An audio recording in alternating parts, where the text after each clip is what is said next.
प्रेम माणसाला बदलतं म्हणतात, पण काही वेळा प्रेमासाठी माणूस इतका स्वार्थी होतो की तो स्वतःचं माणूस पण हरवून बसतो. स्वार्थ, प्रेम आणि पश्चाताप यांचा जळजळीत प्रवास असणारा 1973चा सुधेंदू रॉय यांनी दिग्दर्शित केलेला चित्रपट सौदागर आपल्या मनाला भिडतो. चित्रपटामध्ये एका बाजूला आहे अमिताभ बच्चन यांचा स्वार्थी मोती, तर दुसऱ्या बाजूला शांत पण मनाने खंबीर अशी मजुबी. गावात गुळ विकणारा मोती, मेहनती, हुशार पण पैशासाठी काहीही करायला तयार.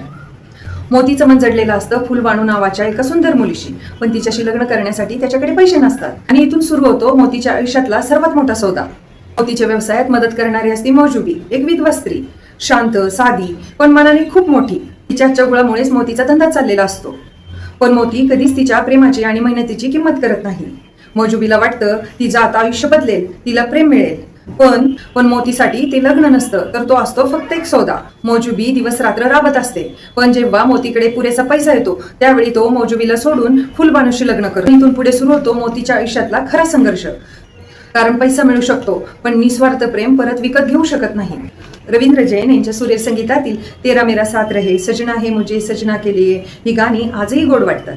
प्रेम जर स्वार्थावर उभा असेल तर शेवटी फक्त पश्चाताप उरतो, हा संदेश देणारा सौदागर हा चित्रपट आजही युट्यूबवर पाहण्यासाठी अवेलेबल आहे.